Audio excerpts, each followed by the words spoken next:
بسم الله الرحمن الرحيم. الحمد لله رب العالمين، الرحمن الرحيم، مالك يوم الدين. إياك نعبد وإياك نستعين، اهدنا الصراط المستقيم، صراط الذين أنعمت عليهم غير المغضوب عليهم ولا الضالين.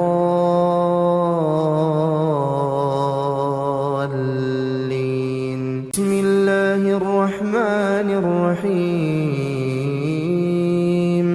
الله لا إله إلا هو الحي القيوم، لا تأخذه سنة ولا نوم، له ما في السماوات وما في الأرض. من ذا الذي يشفع عنده إلا بإذنه، يعلم ما بين أيديهم وما خلفهم، ولا يحيطون بشيء من علمه إلا بما شاء، وسع كرسيه السماوات والأرض ولا يؤوده حفظهما وهو العلي العظيم. بسم الله الرحمن الرحيم. قل هو الله أحد، الله الصمد، لم يلد ولم يولد ولم يكن له كفوا أحد. بسم الله الرحمن الرحيم. قل أعوذ برب الفلق، من شر ما خلق، ومن شر غاسق إذا وقب، ومن شر النفاثات في العقد، ومن شر حاسد إذا حسد. بسم الله الرحمن الرحيم. قل أعوذ برب الناس، ملك الناس، إله الناس،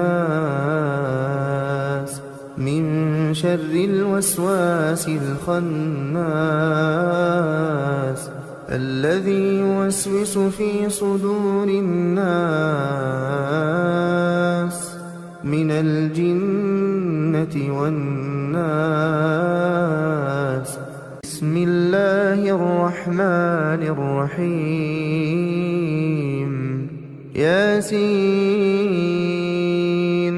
والقرآن الحكيم، إنك لمن المرسلين على صراط مستقيم. تنزيل العزيز الرحيم، لتنذر قوما ما أنذر آباؤهم فهم غافلون. لقد حق القول على أكثرهم فهم لا يؤمنون. إنا جعلنا في أعناقهم أغلالا فهي إلى الأذقان فهم مقمحون. وجعلنا من بين أيديهم سدا ومن خلفهم سدا فأغشيناهم فهم لا يبصرون. وسواء عليهم أأنذرتهم أم لم تنذرهم لا يؤمنون. إنما تنذر من اتبع الذكر وخشي الرحمن بالغيب، فبشره بمغفرة وأجر كريم. إنا نحن نحيي الموتى ونكتب ما قدموا وآثارهم وكل شيء أحصيناه في إمام واضرب لهم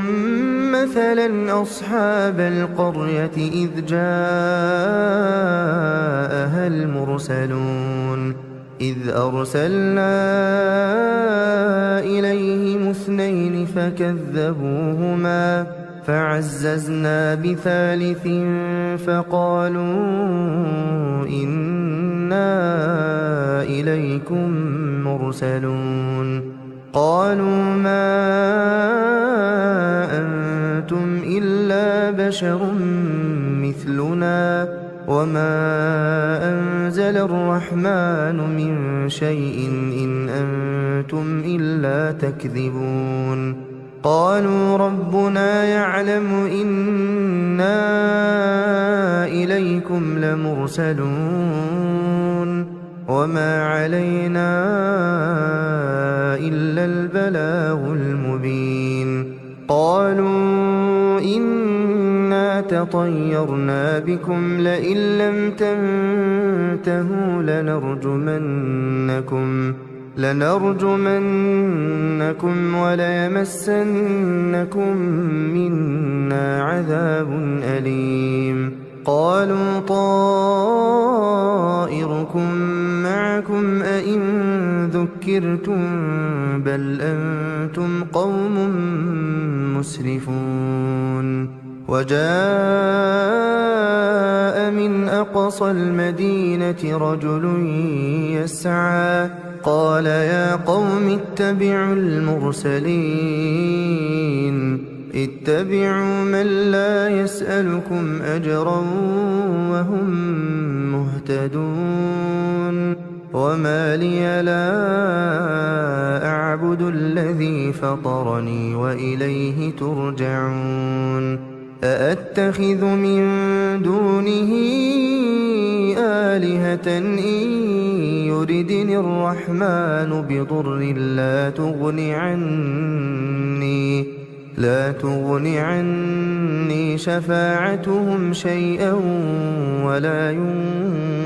ينقذون إني إذا لفي ضلال مبين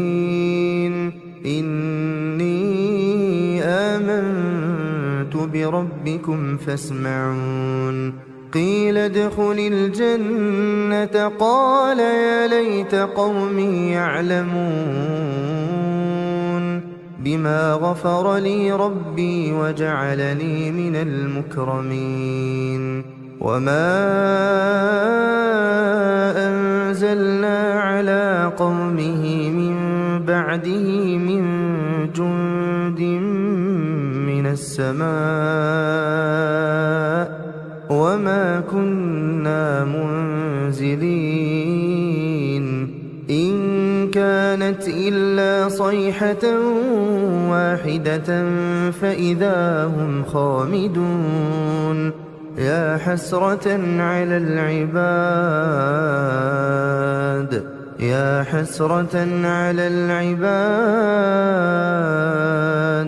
ما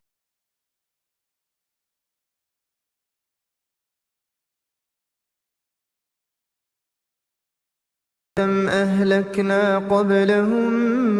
من القرون أنهم إليهم لا يرجعون وإن كل لما جميع لدينا محضرون وآية لهم الأرض الميتة أحييناها وأخرجنا منها حبا فمنه يأكلون وجعلنا فيها جنات من نخيل وأعناب وفجرنا فيها من العيون ليأكلوا من ثمره وما عملته أيديهم أفلا يشكرون سبحان الذي خلق الأزواج كلها مما تنبت الأرض ومن أنفسهم ومما لا يعلمون وآية لهم الليل نسلخ منه النهار فإذا هم مظلمون والشمس تجري لمستقر لها ذلك تقدير العزيز العليم والقمر قدرناه منازل حتى عاد كالعرجون القديم لا الشمس ينبغي لها أن تدرك القمر ولا الليل سابق النهار وكل في فلك يسبحون وآية لهم أنا حملنا ذريتهم في الفلك المشحون وخلقنا لهم من مثله ما يركبون وإن نشأ نغرقهم فلا صريخ لهم ولا هم ينقذون إلا رحمة منا ومتاعا إلى حين وإذا قيل لهم اتقوا ما بين أيديكم وما خلفكم لعلكم ترحمون وما تأتيهم من آية من آيات ربهم إلا كانوا عنها معرضين وإذا قيل لهم أنفقوا مما رزقكم الله قال الذين كفروا للذين آمنوا أنطعم من لو يشاء الله أطعمه إن أنتم إلا في ضلال مبين ويقولون متى هذا الوعد إن كنتم صادقين ما ينظرون إلا صيحة واحدة تأخذهم وهم يخصمون فلا يستطيعون توصية ولا إلى أهلهم يرجعون ونفخ في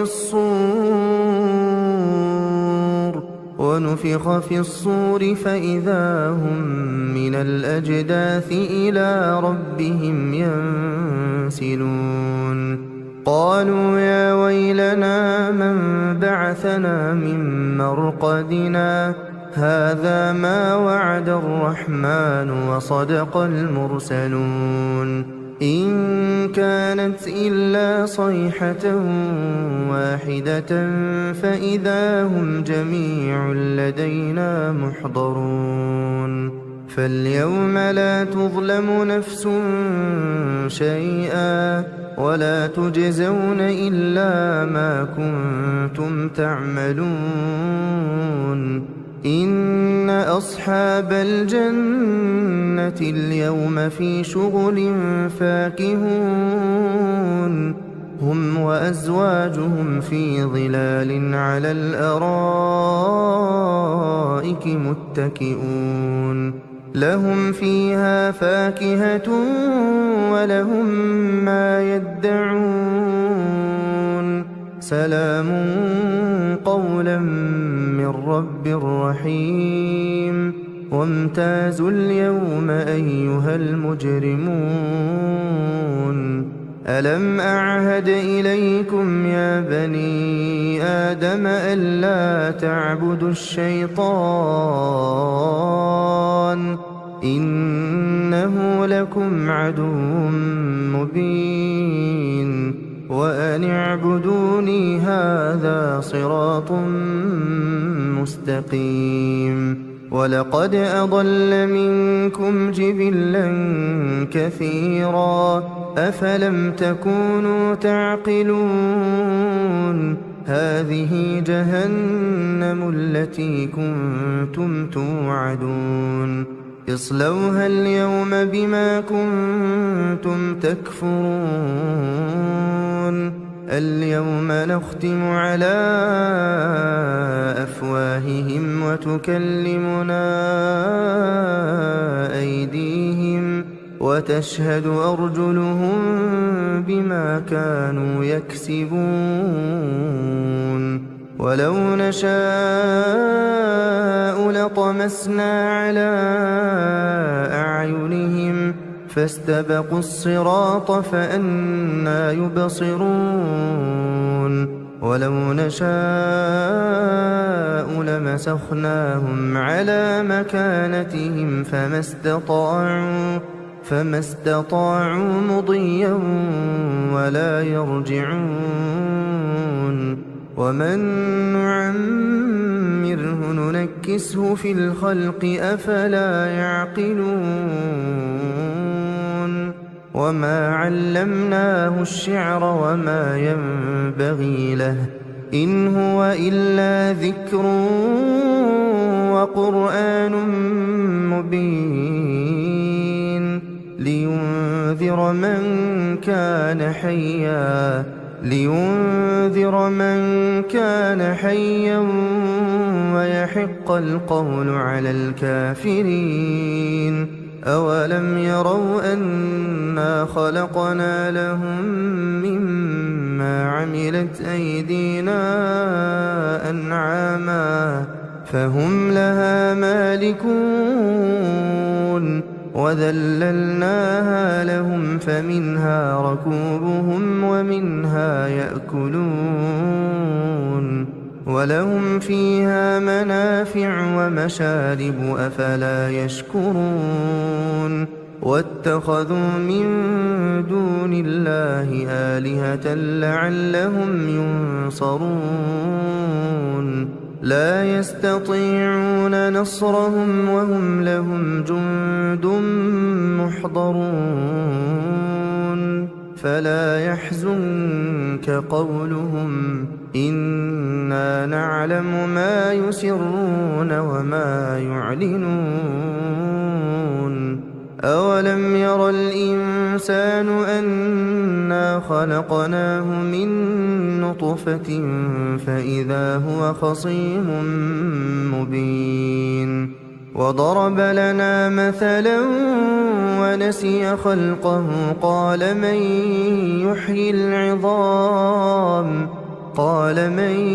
يحيي العظام وهي رميم قل يحييها الذي أنشأها أول مرة وهو بكل خلق عليم الذي جعل لكم من الشجر الأخضر نارا فإذا أنتم منه توقدون أوليس الذي خلق السماوات والأرض بقادر على أن يخلق مثلهم بلى وهو الخلاق العليم إنما أمره إذا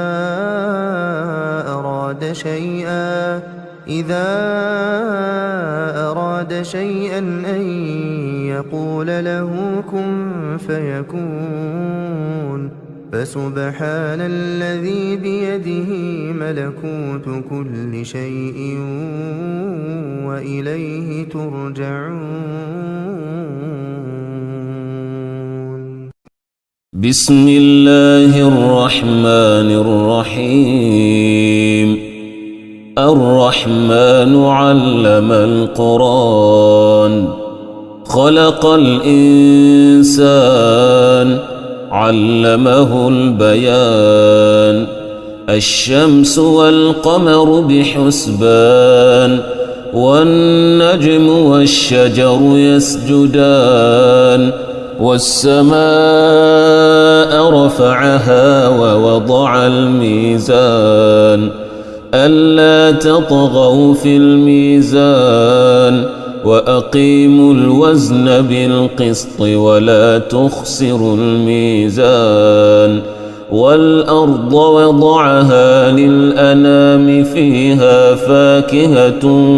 والنخل ذات الأكمام والحب ذو العصف والريحان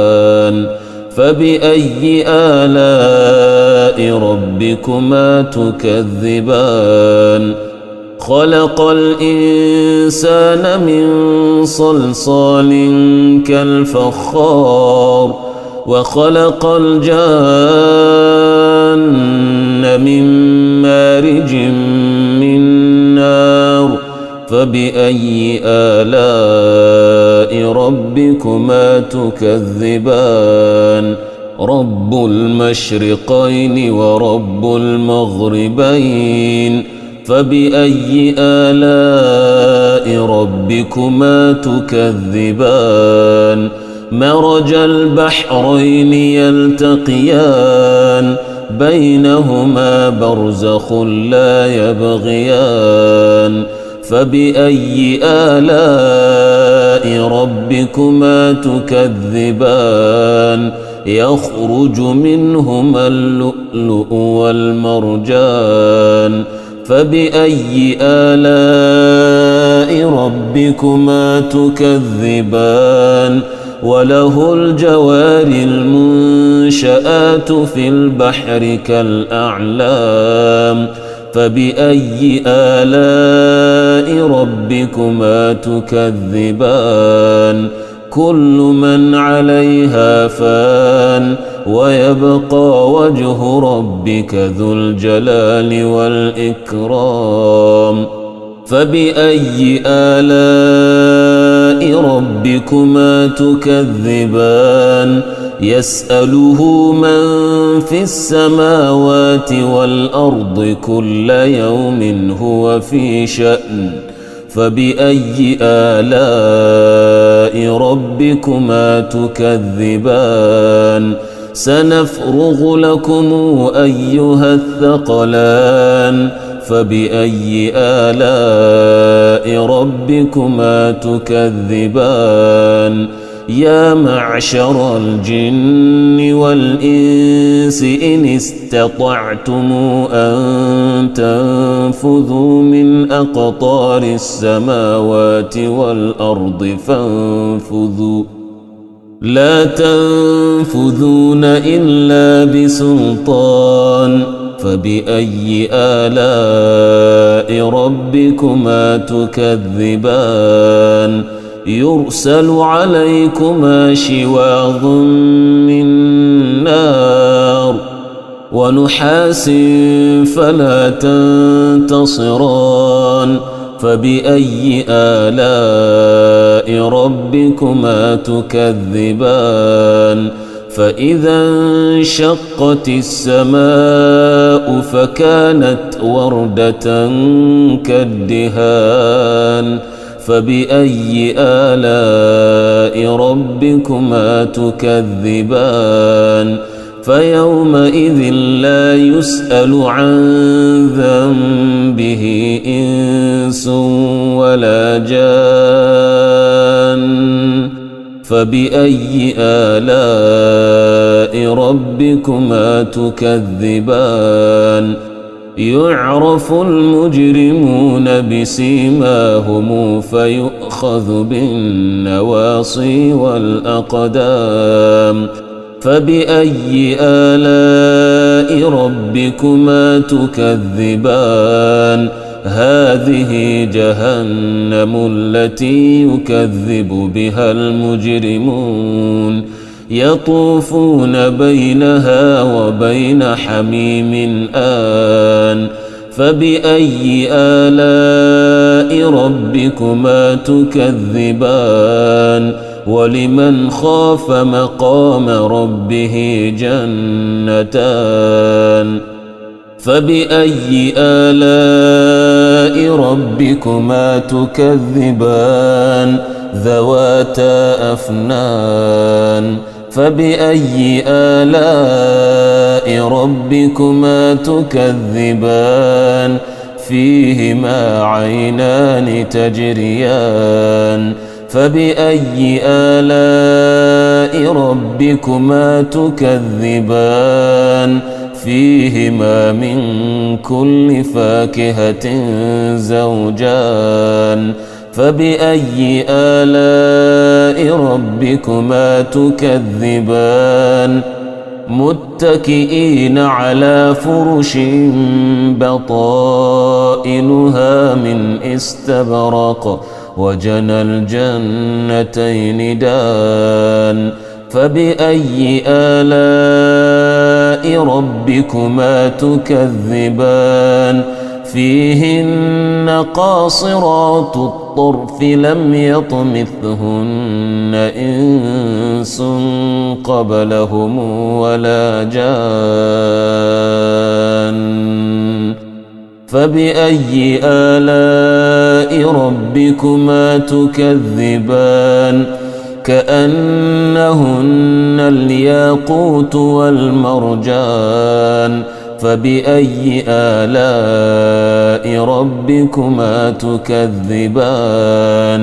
هل جزاء الإحسان إلا الإحسان فبأي آلاء ربكما تكذبان ومن دونهما جنتان فبأي آلاء ربكما تكذبان مدهامتان فبأي آلاء ربكما تكذبان فيهما عينان نضاختان فبأي آلاء ربكما تكذبان فيهما فاكهة ونخل ورمان فبأي آلاء ربكما تكذبان فيهن خيرات حسان فبأي آلاء ربكما تكذبان حور مقصورات في الخيام فبأي آلاء ربكما تكذبان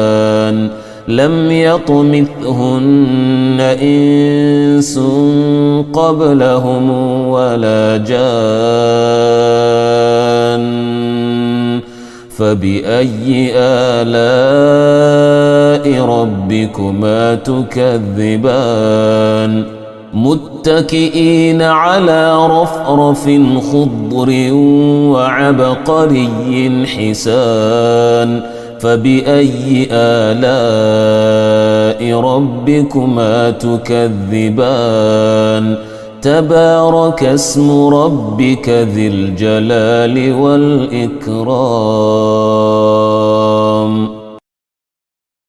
بسم الله الرحمن الرحيم إذا وقعت الواقعة ليس لوقعتها كاذبة خافضة رافعة إذا رجت الأرض رجا وبست الجبال بسا فكانت هباء منبثا وكنتم أزواجا ثلاثة فأصحاب الميمنة ما أصحاب الميمنة وأصحاب المشأمة ما أصحاب المشأمة والسابقون السابقون أولئك المقربون في جنات النعيم ثلة من الأولين وقليل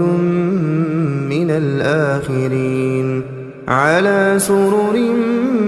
موضونة متكئين عليها متقابلين يطوف عليهم ولدان مخلدون بأكواب وأباريق وكأس من معين لا يصدعون عنها ولا ينزفون وفاكهة مما يتخيرون ولحم طير مما يشتهون وحور عين كأمثال اللؤلؤ المكنون جزاء بما كانوا يعملون لا يسمعون فيها لغوا ولا تأثيما إلا قيلا سلاما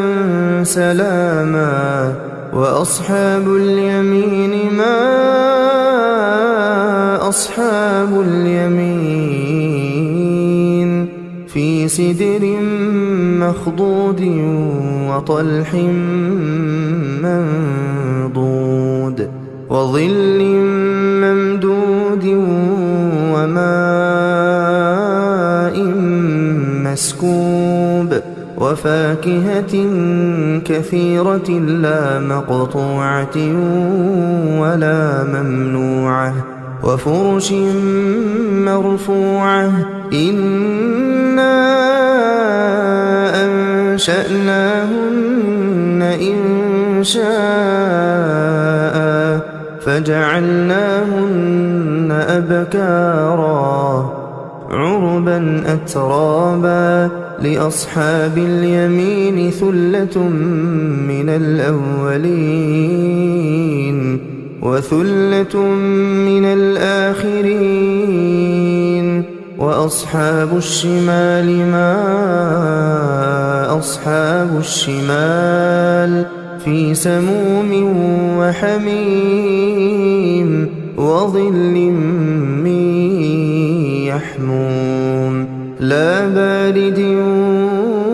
ولا كريم إنهم كانوا قبل ذلك مترفين وكانوا يصرون على الحنث العظيم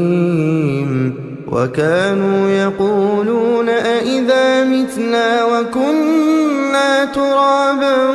وعظاما أئذا متنا وكنا ترابا وعظاما أئنا لمبعوثون أو آباؤنا الأولون قل إن الأولين والآخرين لمجموعون إلى ميقات يوم معلوم ثم إنكم أيها الضالون المكذبون لآكلون من شجر من زقوم فمالئون منها البطون فشاربون عليه من الحميم فشاربون شرب الهيم هذا نزلهم يوم الدين نحن خلقناكم فلولا تصدقون أفرأيتم ما تمنون أأنتم تخلقونه أم نحن الخالقون نحن قدرنا بينكم الموت وما نحن بمسبوقين على أن نبدل أمثالكم وننشئكم فيما لا تعلمون ولقد علمتم النشأة الأولى فلولا تذكرون أفرأيتم ما تحرثون أأنتم أأنتم تزرعونه أم نحن الزارعون لو نشاء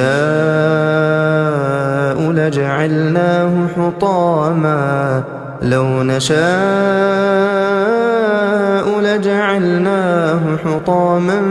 فظلتم تفكهون إنا لمغرمون بل نحن محرومون أفرأيتم الماء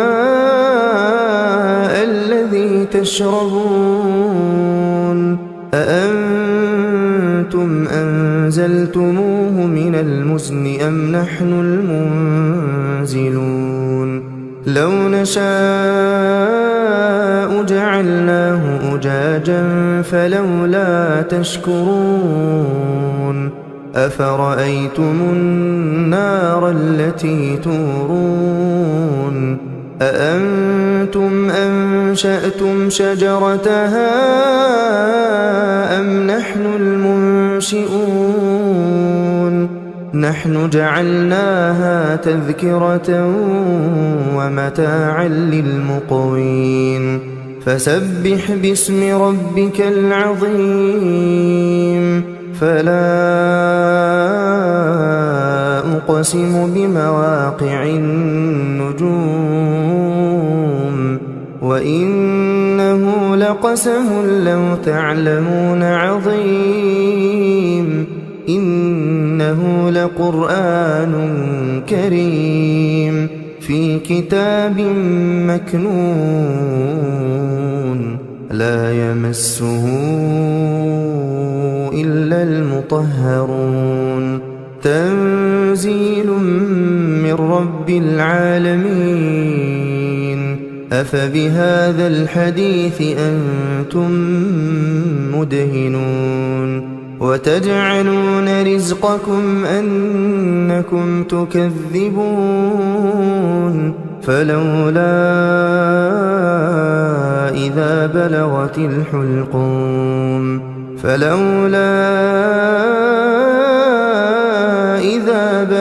الحلقوم وأنتم حينئذ تنظرون ونحن أقرب إليه منكم ولكن لا تبصرون فلولا إن كنتم غير مدينين ترجعونها إن كنتم صادقين فأما إن كان من المقربين فروح وريحان وجنة نعيم وأما إن كان من أصحاب اليمين فسلام لك من أصحاب اليمين وأما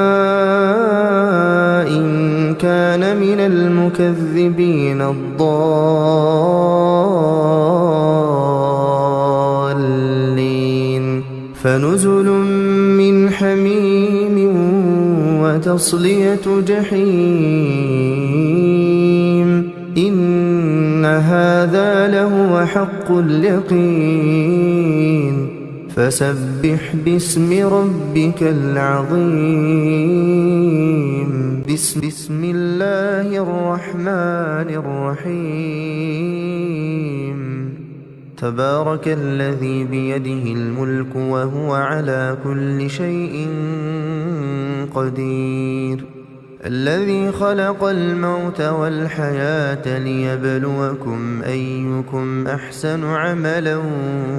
وهو العزيز الغفور الذي خلق 7 سماوات طباقا ما ترى في خلق الرحمن من تفاوت فارجع البصر هل ترى من فطور ثم ارجع البصر كرتين ينقلب إليك البصر خاسئا وهو حسير ولقد زينا السماء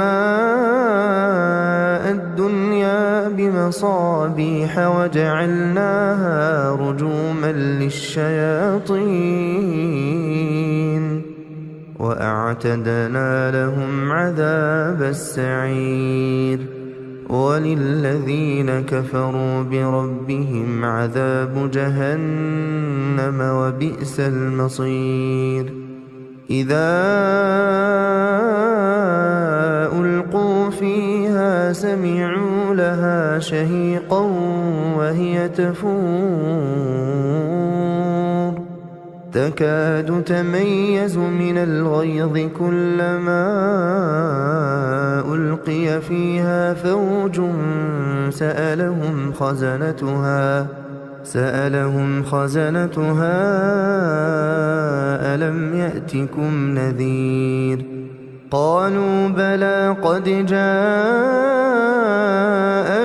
نذير فكذبنا وقلنا ما نزل الله من شيء إن أنتم إلا في ضلال كبير وقالوا لو كنا نسمع أو نعقل ما كنا في أصحاب السعير فاعترفوا بذنبهم فسحقا لأصحاب السعير إن الذين يخشون ربهم بالغيب لهم مغفرة وأجر كبير وأسروا قولكم أو اجهروا به إنه عليم بذات الصدور ألا يعلم من خلق وهو اللطيف الخبير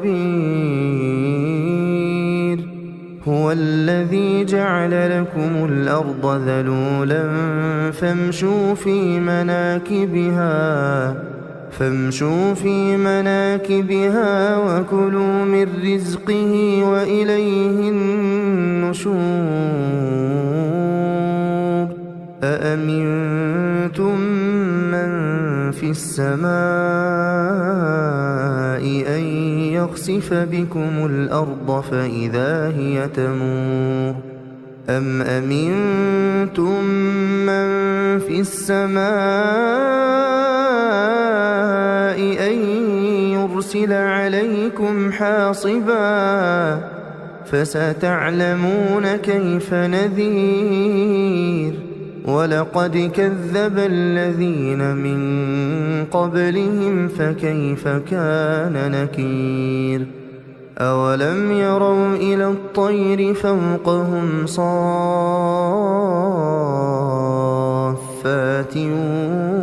ويقبضن ما يمسكهن إلا الرحمن إنه بكل شيء بصير أمن هذا الذي هو جند لكم ينصركم من دون الرحمن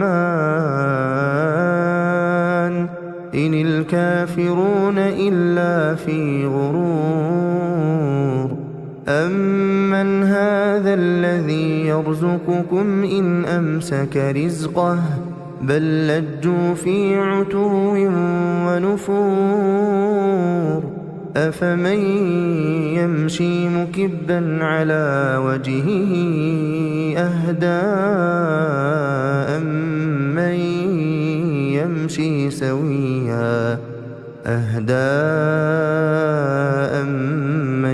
يمشي سويا على صراط مستقيم قل هو الذي أنشأكم وجعل لكم السمع والأبصار والأفئدة والأفئدة قليلا ما تشكرون قل هو الذي ذرأكم في الأرض وإليه تحشرون ويقولون متى هذا الوعد إن كنتم صادقين قل إنما العلم عند الله وإنما أنا نذير مبين فلما رأوه زلفة سيئت وجوه الذين كفروا وقيل هذا الذي كنتم به تدعون قل أرأيتم إن أهلكني الله ومن معي أو رحمنا فمن يجير الكافرين من عذاب أليم قل هو الرحمن آمنا به وعليه توكلنا فستعلمون من هو في ضلال مبين قل أرأيتم إن أصبح ماؤكم غورا فمن يأتيكم بماء معين